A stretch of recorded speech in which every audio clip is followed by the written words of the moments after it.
parents seem completely unconcerned, or maybe they're just unaware that their pets are overweight, despite the fact that this causes disease and also can put pain on their joints and bones as well, particularly as they age. Why do you think this is?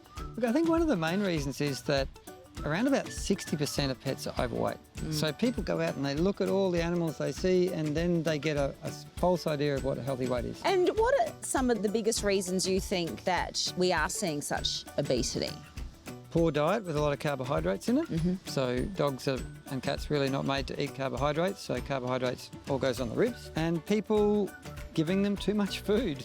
So what are some of the things that people should be doing to not only help reduce their dog's weight, but also to improve their overall health? Most important thing of all is to feed a fresh, whole foods, complete diet that's low or no carbohydrates. Okay.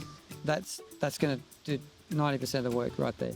All right, and what about exercise, how much they're feeding, and any other tips that you do with your guys? Yeah, look, a normal amount of healthy exercise. If you've got an overweight dog, you're going to have to reduce calories. There's no way around that. Otherwise, it's the amount of food. Okay. And what do you do for Pearl and Mitzi, who are looking very trim? Yes, you are. I feed them once a day rather than twice a day. I make sure that they only get that 3 to 5% body weight each day of food. Okay. And I fast them. 1 day a week, they have nothing at all. Wow. See, now I reckon some people out there right now are going, oh my goodness, I couldn't do that. I do it with my boys and it's great. What are the benefits of fasting? Well, number one, it helps get your dog or cat to a healthy weight. But number two, it's incredibly good for the immune system. It makes the immune system stronger and it increases vitality and longevity over time. Okay. And what if people, just can't bring themselves to do it? Those puppy dog eyes, what's a compromise?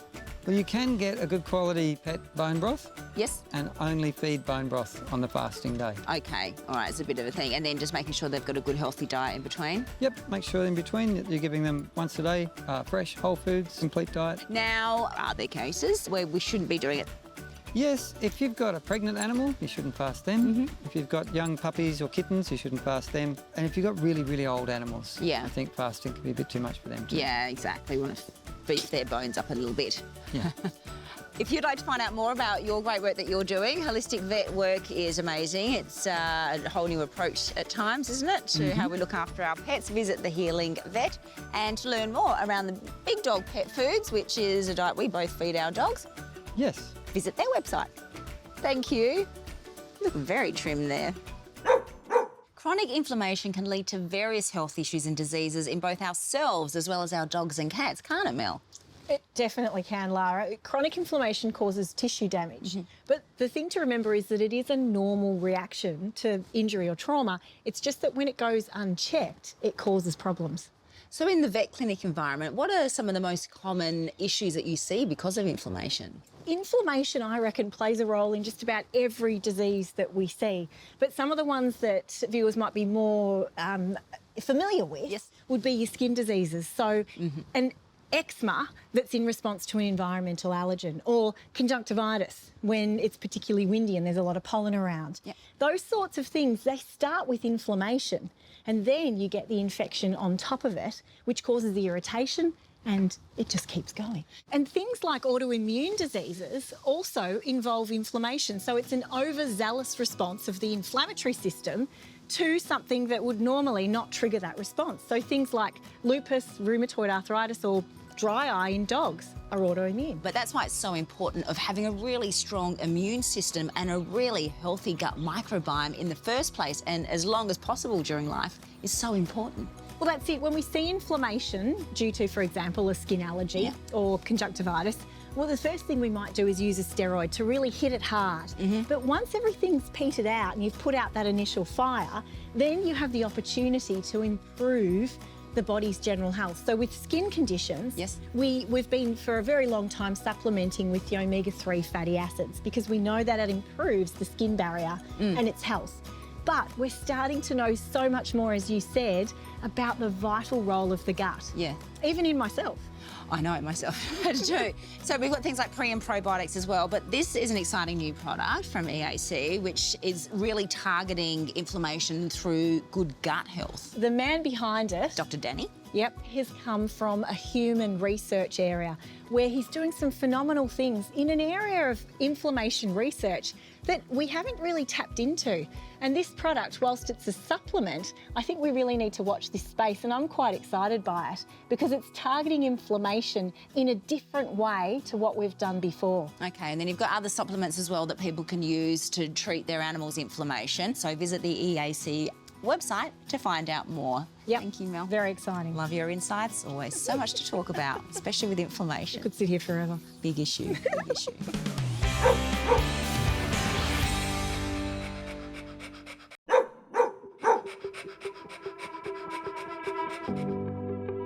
Suicide in the veterinary profession is 4 times that of the adult population. To find out why this is and what prompted her to focus on the issue, I sat down with global veterinary wellbeing expert, psychologist Nadine Hamilton. Having wanted to be a vet myself, I was talking to a locum vet one day who asked me, are you aware that vets have such a high rate of suicide? Which I wasn't. So I started my doctoral research to find out why, so that we could do more and we could really start to make a difference, raise awareness and try and reduce some of the suicide rates. So why do you think there's such a big issue with the suicide rates and the mental health crisis in the animal welfare industry overall? In my research, I found 5 top contributors. Financial concerns, so having the discussions with clients about the financial aspects of it, but also running a business. It's still a brick and mortar business, like any business. Compassion fatigue from caring so much and being so compassionate. Unrealistic expectations, and that's the unrealistic expectations that clients, family, colleagues can put on vets, expecting a miracle. And also, typically vets are very high achievers, tend to have perfectionistic tendencies, and so they put unrealistic expectations on themselves. And then performing euthanasia, obviously, which is the severing of that human-animal bond. For a lot of vets, that is really traumatic. A lot of people don't think about the fact that, a vet has to bounce between, potentially having put down an animal, and then you've got someone with a new puppy that's all happy, and they've just got to adjust and really be dealing with a whole pile of issues that many of us couldn't cope with. Absolutely. It can be like an emotional roller coaster. And then dealing with the different clients as well. Some are very stressed, there's a lot of pressure, they're getting abused because they think that they're so expensive, but in reality, generally not.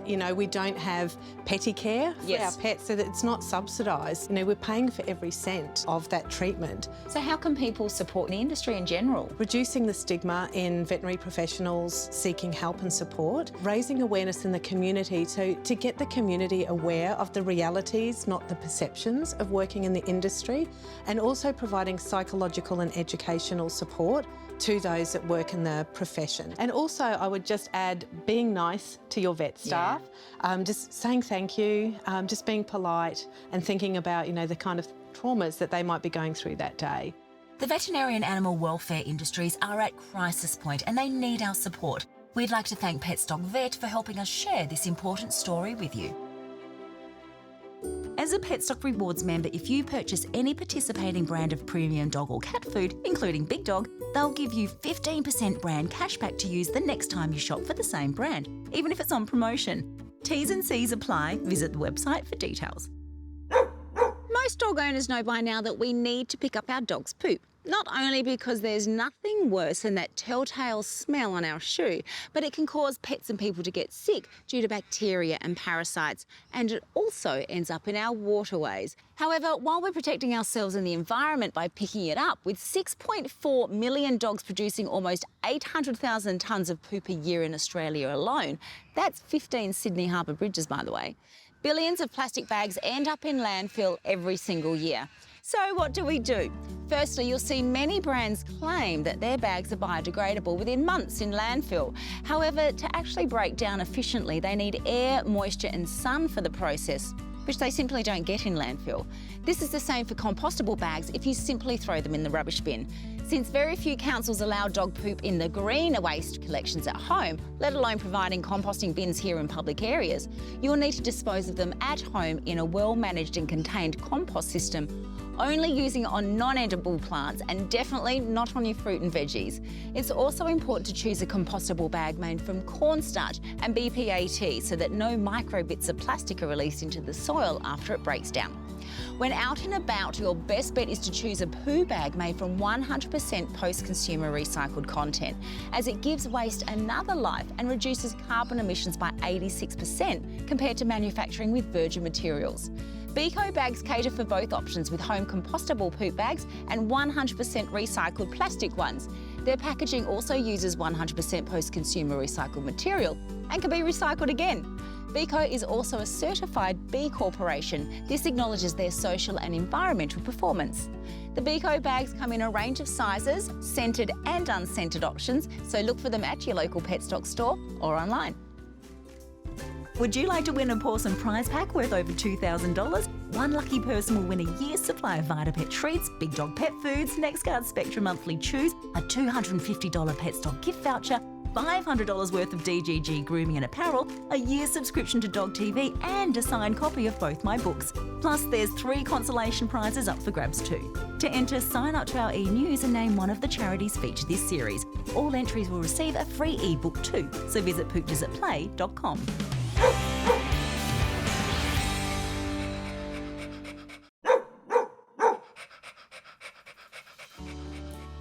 Many remote Indigenous communities across Australia have limited access to vet care. Fortunately, Darwin-based charity AMRIC and their partner organisations are striving to help those most in need.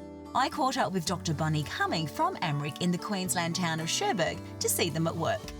Bonnie, how do you identify and deliver the programs? So AMRIC works at the invitation of communities, and so communities will often reach out to us. They'll have a concern about the animal populations in their community, and so then we'll work with them to create a program that really meets those needs for that community. And what are some of the key issues that you see across many of the communities and those here in Cherbourg?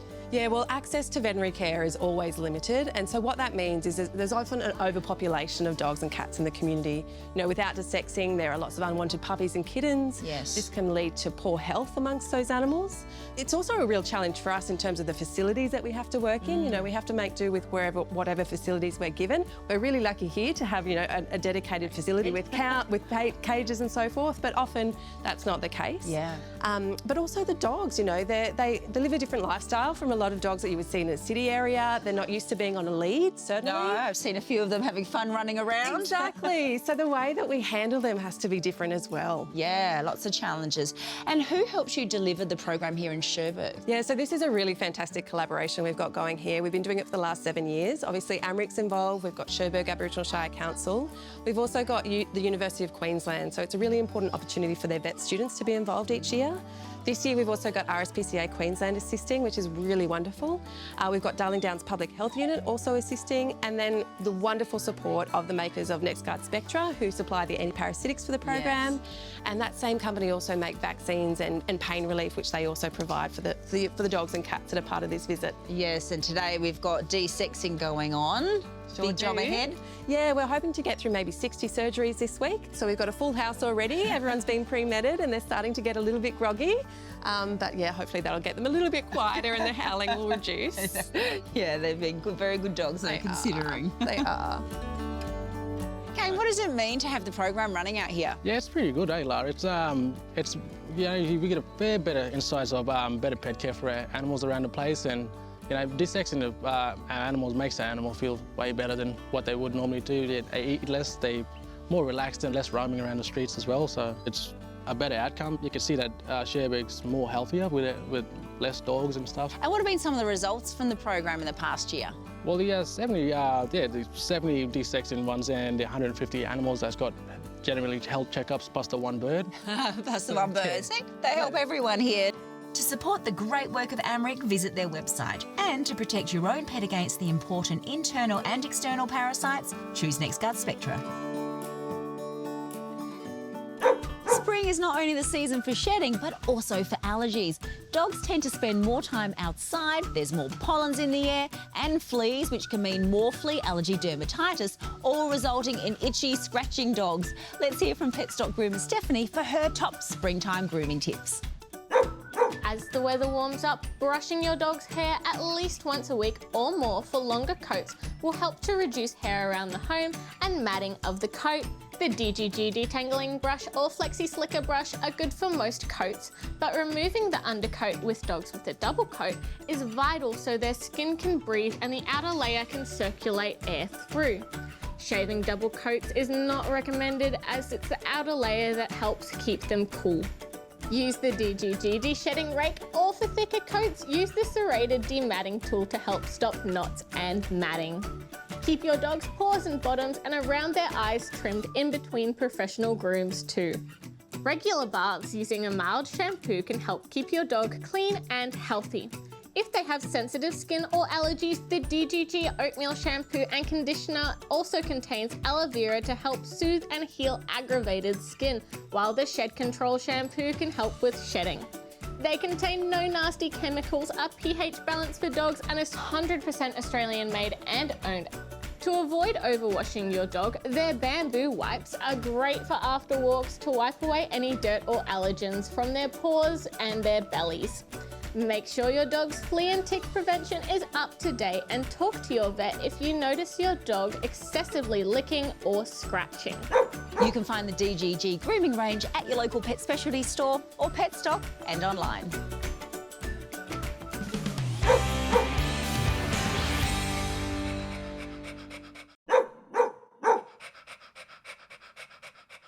Just like people, not all dogs get along.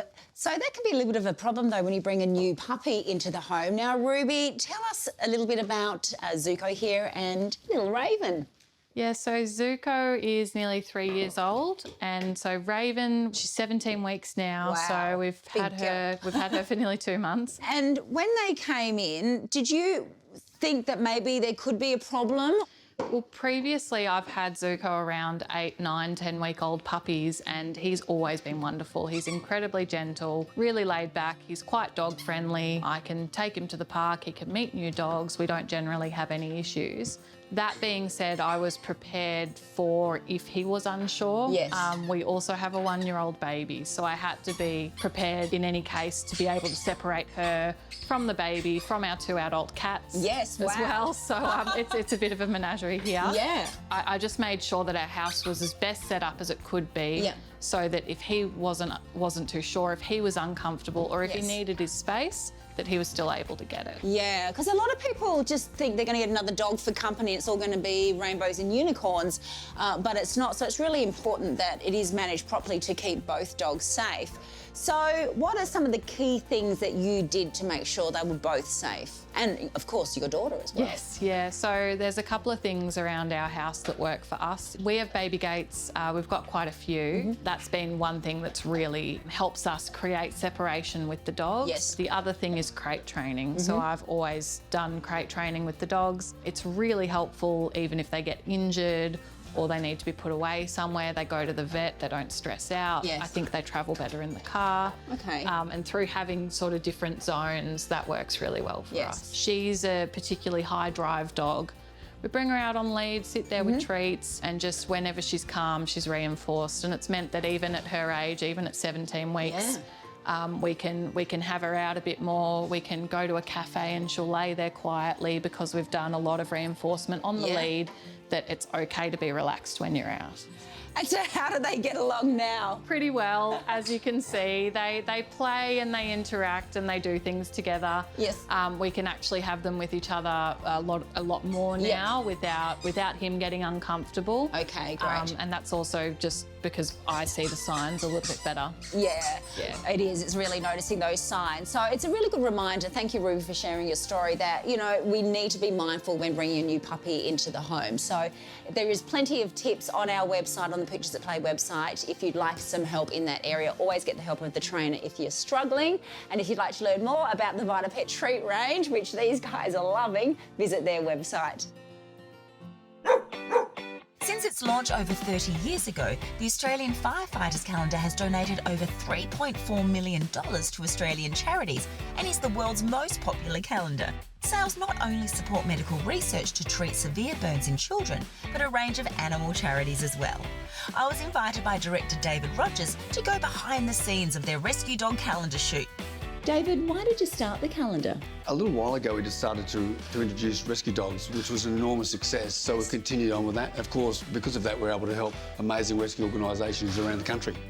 And how do the guys like doing it? Oh, I think they love it. I think it's actually, out of all of the calendars, it's the most favourite one to film.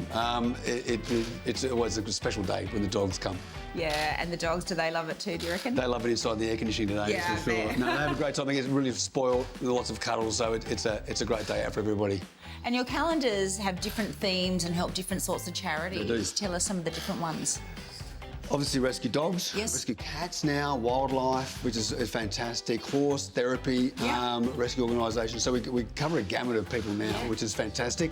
Of course, obviously, the children's burns units and different charities around Australia that cover a lot of different areas now. Yeah, so money goes to a lot of charities. A lot of different charities. The whole purpose of this. Yeah, it is. It's a great part. It's sort of the ethos of the calendar was always about giving.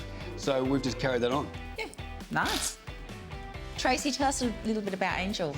Well, Angel was brought into care. She's got a cleft palate, so she needed to be tube fed. So one of our specialist carers looked after her till she was big enough. And I helped look after her here and there and decided to adopt her. Aww. So, and she does really well, because they wanted to put her down to start with, but she's doing good. Oh, good. So you're a foster fail. Yeah. So why do you get involved in this? Not only to help out for a good cause of the calendars, but also to raise awareness that there's so many rescue charities out there and there's so many animals needing adoption and care and just another second chance of life. Yeah, and you know, a lot of people think it's just certain types of dogs or cats that are up for adoption, but even puppies. Yep, puppies, mothers, Yes. older dogs, they all need a second chance. Little Dusty, you're up for adoption too. You're going to get to see a big, tough day at work. He's had a big day at the calendar shoot, hasn't he, bud? Do you reckon he enjoys it? Yeah. Yeah. And he's going to have a big sleep on the way home. So you are all definitely firefighters. 100%. Yeah, right. So how do you find time to get to the gym and fight fire? That's what I want to know, because clearly you spend a lot of time there. Definitely. You've got a big pitch for the job, so yeah, it goes hand in hand. It's saving puppies, lifting weights. Yeah, all in a day's work, huh? All right, so to the real serious question, who's going to be on the cover? I reckon Tuckles. Yeah, Tuckles. I meant out of the guys. To order a copy of the Australian Firefighters calendar, visit australianfirefighterscalendar.com.